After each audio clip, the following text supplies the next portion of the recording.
Oke, bismillahirrahmanirrahim. Assalamualaikum warahmatullahi wabarakatuh. Di video ini kita akan mengulas sebuah jurnal tentang fisika zat padat, di mana jurnalnya berjudul Perhitungan Dinamika Molekuler dari Koefisien Konduktivitas Termal Germanium Single Crystal. Jadi ada 3 kata kunci dari judul ini saja kita tahu bahwa kita akan mengamati koefisien konduktivitas termal dari germanium single kristal dengan menggunakan metode dinamika molekuler. Nah, apa saja arti dari ketiga kata kunci ini? Kita akan bahas di video ini selanjutnya. Oke, kita mulai dari germanium. Apa itu germanium dan pemanfaatannya? Jadi, ini adalah pemanfaatan dari germanium. Bisa dibaca. Jadi, salah satu bahan terpenting dalam rekayasa semikonduktor modern. Germanium bermanfaat untuk rekayasa semikonduktor modern. Juga, kristal germanium digunakan untuk memproduksi dioda, kristal detektor, dan penyiarah daya. Komponen-komponen elektronika lah istilahnya. Juga ini germanium kristal tunggal digunakan dalam perangkat besimetrik. Bidang penting aplikasi germanium adalah rekayasa inframerah, khususnya produksi detektor radiasi inframerah yang beroperasi di kisaran panjang gelombang 8-14 mikrometer. Jadi, secara tidak langsung, pemanfaatan ini menjelaskan bahwa germanium itu merupakan salah satu zat atau solid, zat padat atau solid yang masuk ke dalam jenis semikonduktor, yaitu zat yang menghantarkan panas. Ya, zat yang konduktivitas penghantaran panasnya itu bergantung pada besar dingin tidaknya suhu. Jadi bergantung pada suhunya. Kita akan masuk pada slide selanjutnya, yaitu tentang koefisien konduktivitas termal. Jadi, koefisien konduktivitas termal ini merupakan representasi atau angka yang mewakili seberapa konduktifkah suatu zat itu. Sehingga ini merupakan karakteristik yang sangat penting yang diperlukan untuk menghitung kondisi suhu dalam mengoperasikan perangkat semikonduktor. Seperti sebelumnya telah dijelaskan tadi juga, germanium merupakan komponen untuk membuat perangkat elektronika seperti dioda dan lain-lain, yang membuat peralatan seperti laptop, televisi, barang-barang elektronik yang lain. Jadi kita perlu tahu di suhu berapakah suatu semikonduktor, dalam hal ini germanium, itu bisa beroperasi dengan baik. Nah, variabel yang menentukan itu adalah koefisien konduktivitas termal. Jadi kita masuk ke pendahuluan. Perlu diketahui semua isi slide ini merupakan poin-poin yang saya anggap penting dari jurnal, kemudian saya taruh di slide ini. Jadi pendahuluannya adalah beberapa kali telah dilakukan sebuah penelitian, jadi tinjauan pustaka dari jurnal tersebut. Penelitian yang pertama itu menghasilkan pada kisaran suhu rentang 77-370 Kelvin di suhu kamar, kava atau koefisien konduktivitas termal dari germanium adalah 58 watt per meter Kelvin. Nah, penelitian yang lain dalam temperatur berkisar 300 sampai 1080 Kelvin pada suhu kamar, kavanya atau koefisien konduktivitas termal adalah 56 watt per meter Kelvin. Nah, penelitian yang ketiga dalam kisaran suhu 100 sampai 1000 Kelvin, hubungan antara kava atau koefisien konduktivitas itu sebanding dengan 1/T. Bisa disimpulkan bahwa kava ini berbanding terbalik dengan suhu. Ini semakin besar kava, suhunya semakin kecil, atau semakin besar suhu, kavanya semakin kecil. Begitu juga sebaliknya. Nah, penelitian keempat, dalam kisaran suhu 3 sampai 1020 Kelvin pada suhu kamar, kava yang ditemukan itu adalah 60 watt per meter Kelvin dengan error 20%. Bisa dilihat semakin panjang rentangnya, errornya juga agak besar. Tapi error ini akan tergantung dengan metode apa yang kita gunakan. Nah, yang kelima, menggunakan stabil radial dan longitudinal steady state heat flow method dalam temperatur kisaran 3-1190, error yang dihasilkan itu 5%. Dan di penelitian ini kita dapat sebuah data tabel yang merupakan hubungan antara koefisien konduktivitas termal dari komponen elektronik dari germanium single crystal itu seperti ini. Itu pada suhu 400 Kelvin, kava atau koefisien konduktivitas termal dari germanium itu ditemukan 44 watt per meter Kelvin, di mana koefisien komponen elektroniknya itu sebesar 0,03 watt meter Kelvin. Nah, dari data ini kita bisa mengetahui konsentrasi dari komponen elektronik ini dengan menyatakannya dalam keadaan persen. Berarti KE per kava dikali 100%. Itulah konsentrasi dalam persen dari komponen elektronik ini terhadap kava, terhadap koefisien konduktivitas termal yang ada.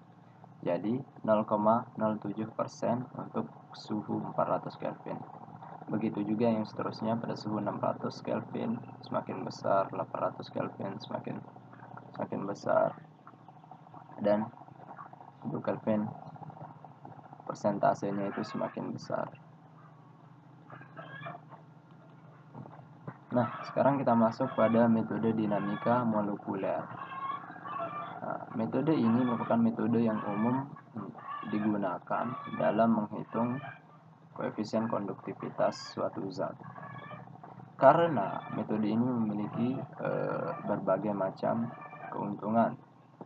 Seperti metode ini memungkinkan studi cacat struktur kristal pada koefisien konduktivitas termal. Seperti di penelitian ini kita juga akan meneliti tentang studi cacat, pengaruh cacat suatu kristal terhadap koefisien konduktivitasnya. Cacat yang dimaksud yaitu cacat kristal seperti vakansis, terrestrial, agak lupa sih namanya. Ya, seperti itulah. Yang selanjutnya, alat yang cukup mudah untuk menghitung konduktivitas dalam kisaran suhu. Jadi metode ini agak mudah digunakan. Juga memberikan keuntungan untuk menunjukkan perhitungan koefisien konduktivitas termal diikuti oleh perbandingan hasil. Ya, bahasanya cukup mudah juga untuk dipahami. Nah, untuk menggunakan metode dinamika molekuler ini kita perlu menentukan dulu beberapa parameter atau variabel yang kita butuhkan, seperti potensial antar atom.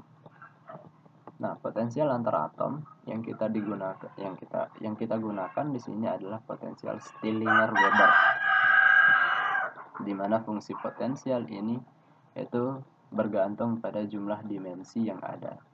Jadi karena kita bergantung pada 3 dimensi, jadi kita menentukan 3 suku sesuai dengan jumlah dimensinya sampai dimensi ke n. Jadi kita hanya 3 dimensi, berarti sampai dimensi ke-3, sampai sini saja. Jadi V1 ini merepresentasikan potensial 1, V2 merepresentasikan potensial 2, dan V3 merepresentasikan potensial 3. Dan setiap potensial itu bergantung pada dimensi ke n-nya. Seperti potensial 1 hanya bergantung pada dimensi ke i saja, alias 1 dimensi. Potensial 2 hanya bergantung pada ij, alias 2 dimensi. Dan potensial 3 itu bergantung pada 3 dimensi, atau ijk. Jadi semakin besar dimensi yang ingin kita teliti, maka semakin besar pula akan berbanding lurus potensial itu akan bergantung semakin besar pula terhadap dimensinya. Nah, potensial 1 ini merepresentasikan gaya eksternal. Jadi kita asumsikan di sini bahwa gaya eksternal itu nggak ada. Jadi suatu kisi germanium itu kita teliti dalam keadaan stabil tanpa ada gaya dari luar, sehingga V1-nya kita samakan dengan 0. Dan V2 di sini dan V3 itu merupakan sesuatu yang memiliki nilai. Secara eksperimen kita temukan nilainya itu direpresentasikan oleh V2 yang bergantung pada vektor R dengan arah IJ, itu sama dengan epsilon dikali F2. F2 ini suatu fungsi yang bergantung pada RIJ per sigma. Jadi epsilon ini kita sebut dengan potensial dimensi. Jadi dimensi ini memiliki suatu potensial yang kita lambangkan dengan epsilon. Dan F2 ini suatu fungsi yang merepresentasikan kebergantungan dari potensial ini terhadap fungsi itu sendiri. Nah, fungsi ini juga ada penjabarannya nanti seperti yang bisa dilihat di bawah. Namun ini bentuk simpelnya terlebih dahulu diberikan. Begitu juga dengan V3, yaitu potensial ketiga. Itu representasinya sama. Epsilon dikali F3. RI, di mana F3 ini bergantung pada 3 suku, yaitu R dengan arah vektor I per sigma. Di sini juga bergantung pada 2 suku ya, tapi dia singkat RIJ. Bisa RI per sigma, RJ per sigma sebenarnya. Jadi epsilon ini adalah potensial dimensi dan sigma ini adalah jarak antar atomnya. Jarak relatif ya, karena nanti ada A. A ini jarak mutlak antar atom. Dimana, nah untuk mencari F2 kita juga harus menemukannya secara eksperimen. Itu dimana F2 ini bergantung pada R, itu memiliki 2 nilai, dimana jika R lebih kecil dari A dan R lebih besar sama dengan A. Jika R lebih besar sama dengan A, maka F2-nya itu bernilai 0. Jika R lebih kecil dari A, maka F2 ini direpresentasikan oleh suatu rumus berbentuk A dikali B R pangkat min P min R pangkat min Q eksponensial 1 per R min A. Dimana A dan B konstanta, P dan Q juga konstanta, dan lainnya. F3 ini juga direpresentasikan oleh 3 suku. Kita sebut saja suku pertama itu suatu fungsi H, cuma penamaan saja, dimana H itu adalah suatu fungsi yang bergantung terhadap vektor R dengan arah IJ, IK, dan JIK dengan suatu rumus yang berbentuk lambda eksponensial gamma per RIJ min A dan seterusnya. Ini lambda dan gamma ini hanya sebuah parameter, jadi jangan diartikan lambda panjang gelombang, cuma sekedar variabel yang merepresentasikan suatu konstanta saja. Nah, berpengaruh fungsi H, suku pertama ini dipengaruhi oleh RIJ, RIK, dan JIK. Jadi dia ditaruh secara berurutan, RIJ di sini, RIK di sini, dan theta JIK di sini. Di mana theta ini itu adalah sudut antara dua arah vektor ini, RIJ dan RIK. Begitu juga dengan suku kedua dijabarkan seperti ini. Berarti di sini RJI, kalau misalnya kita cari suku kedua, RJI, RJK, dan theta IJK. Dan semua rumus ini didapat secara eksperimen, dan setelah eksperimen semua parameter atau variabel-variabel yang dibutuhkan seperti epsilon, sigma, A, B, P, Q, lambda, dan gamma itu akan kita dapatkan dengan menggunakan metode dinamika molekuler ini. Nah, setelah melakukan eksperimen, kita dapatkan nilai-nilai dari parameter tadi yang kita hitung dengan potensial Stillinger-Weber tadi, di mana nilai epsilon yang kita dapatkan itu seperti ini, dengan jumlah seperti ini, sigma-nya juga seperti ini, A, B pada 2 particle part, bagian 2 partikelnya yang 2 dimensi tadi, dan bagian 3 partikelnya itu lambda dan gamma, A, B, P, Q. Dan ini untuk silikon 9, baris yang pertama ini silikon 9, dan baris yang kedua sampai keempat ini untuk germanium 10, 11, 12. Jadi isotop germanium. Isotop dari germanium. Nah, dari data ini yang akan diolah menggunakan metode dinamika molekuler untuk kita mencari bagaimana nilai koefisien konduktivitas termalnya. Nanti akan kita berikan hasilnya. Nah, sebelum itu kita harus mengetahui dulu tentang ekspresi rapat aliran panas. Rapat aliran panas itu diekspresikan oleh rumus Jacky sama dengan min kappa dikali delta T, di mana kappa ini koefisien konduktivitas termal dan delta T ini gradien suhu alias turunan suhu terhadap posisinya, tergantung berapa banyak dimensinya nanti. Nah, rumus ini kita butuhkan untuk mencari kapanya juga melalui metode yang kita modifikasi dari metode dinamika molekuler. Karena di sini ada variabel kappa, tentu kita bisa mencari nilai kapanya dengan memodifikasi nilai Jacky dan delta T itu sendiri. Nah, dari sini kita temukan sedikit modifikasi dari dinamika molekuler yang kita namakan dengan non-equilibrium molecular dynamics atau disingkat NEMD. Jadi ada dua modifikasi dari NEMD ini atau non-equilibrium molecular dynamics ini. Pertama, temperatur dalam dingin dan panas itu ditentukan, dan aliran panas yang melalui sampel itu dihitung. Jadi temperatur ini kita hitung dan kita tentukan dan kita hitung nilai Jacky. Berarti kalau sudah dapat nilai keduanya, kapanya bisa kita peroleh nilainya. Dan modifikasi yang kedua adalah aliran panas dijaga konstan dan temperatur gradien ditentukan. Jadi tadi temperatur gradien ini dibuat konstan, dan Jacky ini kita hitung nilainya. Sekarang Jacky ini dibuat konstan dan delta T ini kita hitung, calculated, kita hitung untuk menemukan kappa.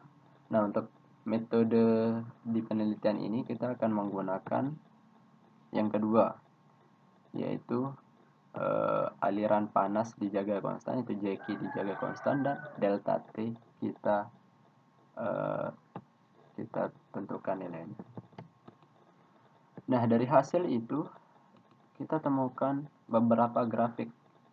Jadi metode ini menggunakan aplikasi LAMMPS, LAMMPS, itu aplikasi untuk menghitung koefisien konduktivitas termal dengan metode dinamika molekuler sini. Perlu diketahui juga, metode dinamika molekuler itu merupakan salah satu cara di fisika komputasi untuk menghitung berbagai potensial antar atom ya. Jadi itu kenapa metode dinamika molekuler ini dirasa cocok untuk menghitung koefisien konduktivitas termal, karena di dalamnya itu akan menghitung potensial antar atom atau potensial antar fonon, di mana fonon itu adalah atomnya kristal, di mana pergerakan fonon itu akan mempengaruhi. Jadi pergerakan fonon itu mempengaruhi nilai koefisien konduktivitas termal itu sendiri. Jadi secara tidak langsung kita di sini itu untuk menghitung motion dari fonon, jadi pergerakan dari fonon itu sendiri. Nah, hasil dari perhitungan itu kita bisa representasikan dari grafik ini. Jadi perhitungan koefisien konduktivitas termal dari perfect germanium kristal tunggal. Dari kristal tunggal germanium yang sempurna ya, jadi tanpa cacat sedikit pun. Jadi untuk kristal tunggal germanium yang perfect alias tanpa cacat, hasilnya seperti ini. Karena nanti juga ya, ada hasil yang defect alias dengan cacat, defect germanium single kristal. Nah, hasilnya koefisien konduktivitas termal yang bergantung pada waktu, di mana waktunya ini dalam pikodetik alias pikosecond alias 10 pangkat min 12 second atau 10 pangkat min 12 detik. Kebergantungan konduktivitas termal ini kita tentukan suhunya dulu ya, seperti tadi. Suhunya ditentukan dalam rentang 300 Kelvin. Kebergantungan koefisien konduktivitas termal sebagai waktu itu setelah waktunya lebih besar dari 400 pikosecond. Jadi dia melandai sesuai dengan nilai koefisien konduktivitas termal yang umum yang kita ketahui tadi, yang di depan, sekitar 56, 58, dan 60 di sekitar sini. Jadi dia mengikuti garis lurus nilai konstanta dari germanium single crystal ini. Jadi setelah dia lebih besar dari 400 second, koefisien konduktivitas termal ini hampir konstan, yang itu berarti dia independen alias tidak terpengaruh oleh waktu lagi, dimana lebih kecil, ketika waktu lebih kecil dari 400 pikosecond itu dimulai dari atas, turun jatuhnya secara eksponensial, dan sampai titik ini dia sudah hampir steady dan tidak berubah-ubah lagi setelah waktu 400 detik. Nah, tadi kan terhadap waktu dan sekarang terhadap suhu. Jadi, bagaimana kebergantungan koefisien konduktivitas termal ini terhadap suhu dalam Kelvin? Jadi, kurva ini, kurva yang lurus, garis kurva ini itu merepresentasikan dari koefisien konduktivitas termal dari eksperimen. Dan yang kotak-kotak ini merepresentasikan perhitungan dari apa yang kita lakukan tadi secara numerik. Jadi ini secara eksperimen dan kotak-kotak ini secara numerik. Kita bisa lihat secara eksperimen grafiknya datang dari atas sekali, turun ke bawah. Nah, sebelum 400 Kelvin, kotak-kotak ini nilai numerik dan eksperimen ini tidak menyatu alias ada rentang atau ada error lah istilahnya. Nah, setelah waktu 400, pada suhu 600, pada suhu 1000, ini dia mulai menyatu alias nilainya satu, atau dia sama, nilainya sama dengan eksperimen dan numerik di atas rentang 400. Nah, selanjutnya itu hasil perhitungan koefisien konduktivitas termal dari single kristal germanium dengan cacat. Nah, cacat yang kita maksud di sini adalah monofrequencies ya, atau kekosongan frequencies. Frequencies itu maksudnya seperti misalnya kita punya atom, sebuah kisi seperti ini dengan nomor 1, 2, 3, 4. Kita punya kisi germanium dengan bentuk yang teratur seperti ini.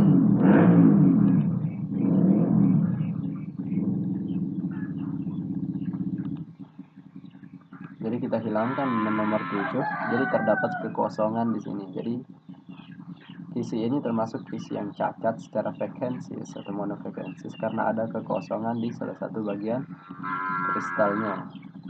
Jadi cacat yang diteliti pada jurnal ini adalah cacat monofrekuensis alias kekosongan tadi. Nah, kekosongan tadi kan jumlahnya bisa berapapun dalam satu kristal germanium. Nah, di sini kita representasikan dengan persentase dari kecacatan itu. Jadi persentase cacat dari kristal germanium yang kita teliti adalah 0,1% terhadap waktu.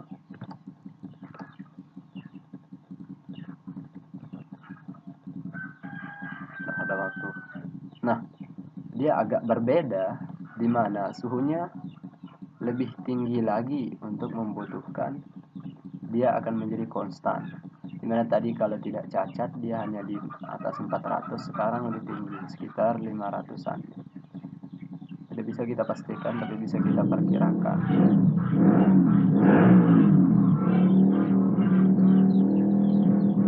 Nah, yang kedua, kebergantungan koefisien konduktivitas termal terhadap monofrequency concentration. Jadi konsentrasi cacat ini, bagaimana pengaruhnya konsentrasi cacat ini yang dilambangkan dengan sebuah persentase dari terhadap konduktivitas termal itu sendiri. Jadi bisa dilihat semakin besar persentase cacat yang dimiliki suatu germanium, grafiknya akan terus menurun. Jadi koefisien konduktivitas termalnya itu semakin rendah. Ini dihitung dalam suhu 450 Kelvin.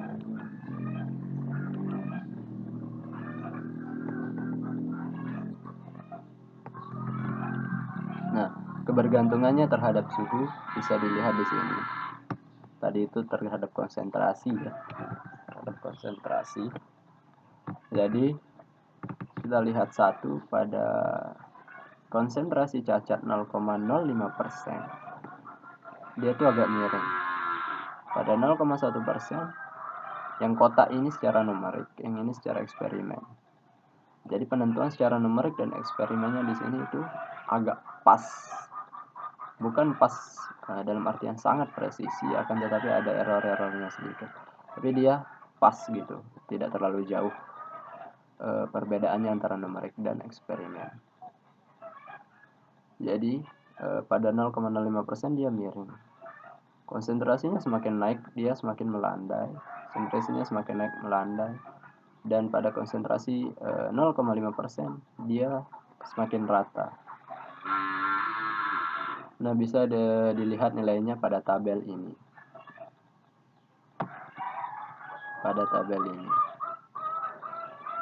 0,05% dengan cacat 0,05%, kafanya adalah 42,66 watt per meter Kelvin. Ini Tesla. Bisa dilihat nilainya. Sehingga itulah koefisien hasil atau koefisien konduktivitas termal yang didapat dari perhitungan dinamika molekuler ini. Sehingga kesimpulan yang kita bisa ambil adalah untuk struktur kristal yang sempurna, ketergantungan koefisien konduktivitas termal pada kisi suhu diperoleh dalam kisaran suhu 150 sampai 1000 Kelvin. Untuk suhu kisi di atas suhu Debye karakteristik atau TD atau temperatur Debye 374 Kelvin. Yang tadi itu yang 400 Kelvin itu, antara hasil perhitungan dan eksperimental sangat baik. Oleh karena itu dapat disimpulkan bahwa metode dinamika klasik molekuler ini memungkinkan untuk memprediksi koefisien konduktivitas termal fonon dengan akurasi yang baik pada suhu kristal di atas suhu Debye karakteristik. Dan juga metode simulasi molecular dynamics diterapkan untuk menghitung koefisien konduktivitas termal germanium kisi dengan berbagai konsentrasi cacat seperti monofrequencies dalam kisaran suhu 300 sampai 1000 Kelvin. Itu menunjukkan bahwa perhitungan fonon koefisien konduktivitas termal kristal germanium cacat hampir tidak tergantung suhu yang berbeda dengan kristal yang sempurna. Ini kesimpulan yang bisa kita dapat dari review jurnal ini adalah sekian. Mudah-mudahan apa yang disampaikan oleh video ini bisa dimengerti. Segala kekurangan, termasuk kekurangan kode komputasi yang tidak bisa saya tunjukkan dengan aplikasi LAM, itu merupakan kekurangan terbesar. Sehingga mohon dimaafkan dan dimaklumi. Mudah-mudahan video ini bermanfaat. Dan sekian saya ucapkan. Assalamualaikum warahmatullahi wabarakatuh.